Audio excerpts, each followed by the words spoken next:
words, Show Your Work is a book that reveals to you exciting ways to show your work and to put it out there into the world.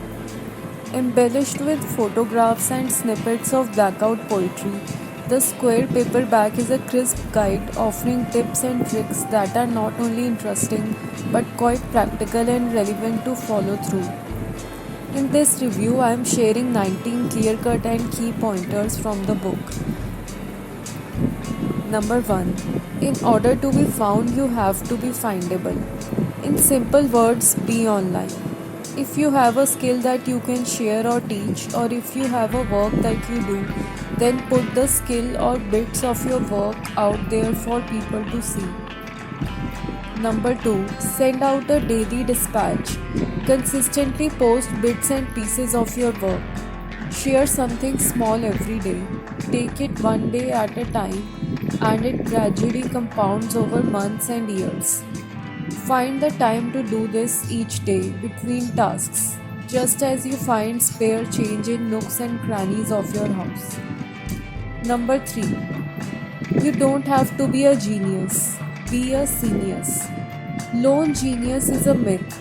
He says that great ideas are often birthed by a group or a community of creative people. So, to share your work, you don't have to be a genius.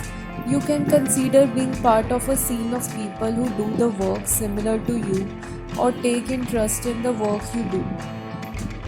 Number 4. Be an amateur. Mr. Cleon writes that raw enthusiasm is contagious. While you do your work, be an amateur. In the beginner's mind, there are many possibilities. In an expert's mind, there are a few. Every time you think you are getting too comfortable or stale in your work, change your instrument. Try something new, something you have never tried before. Number 5. Find your voice and shout it from the rooftops. First things first, you can't find your voice if you don't use it. Share what you love, and the people who love the same things will find you.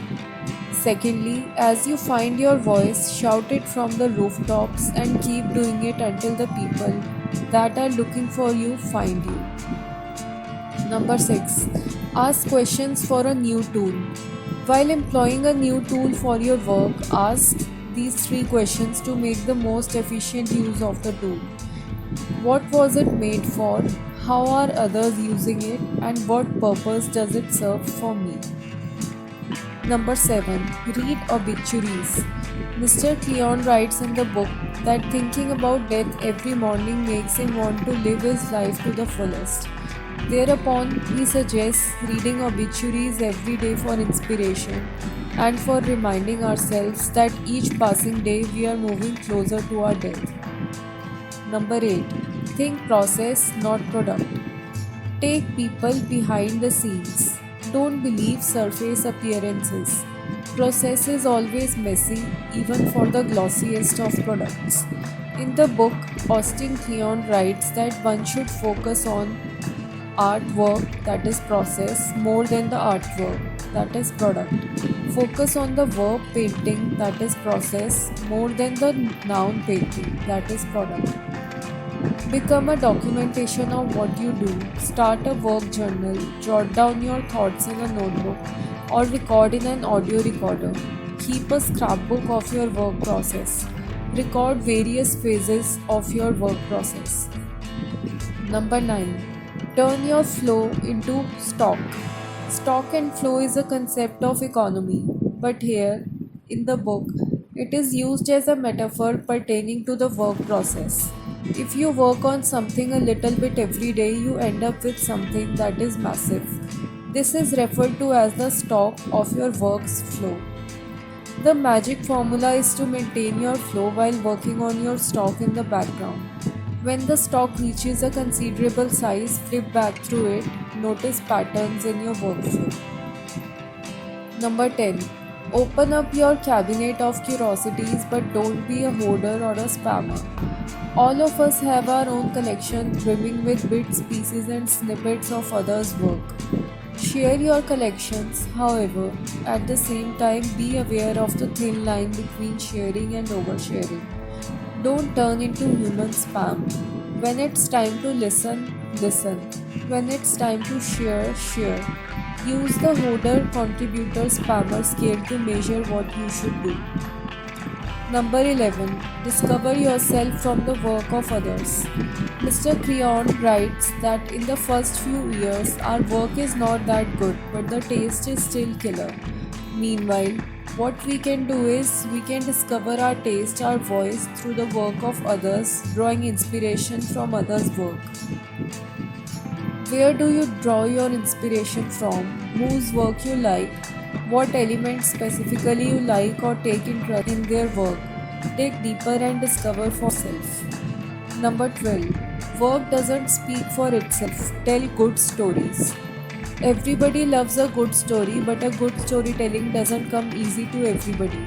It's a skill that takes a lifetime to master. So, study the great stories and then go find some of your own.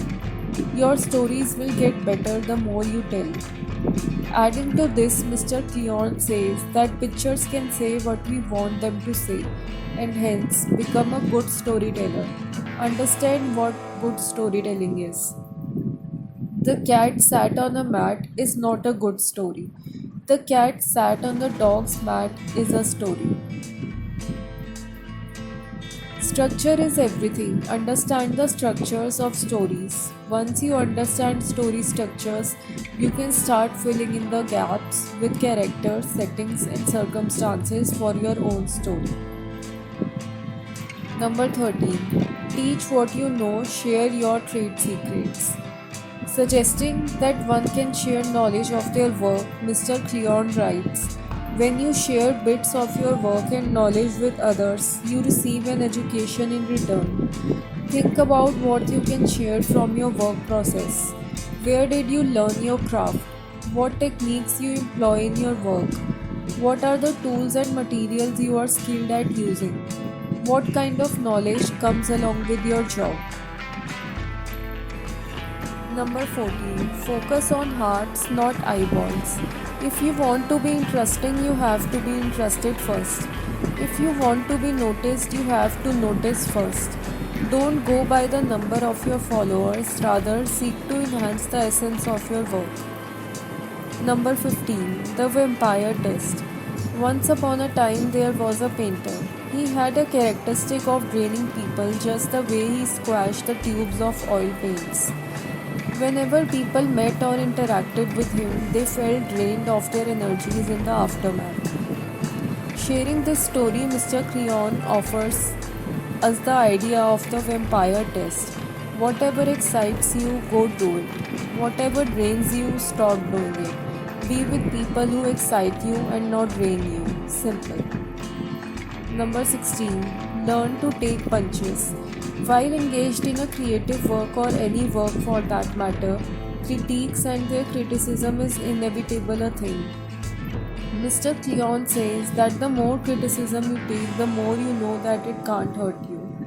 Don't take critiques and criticism too personally.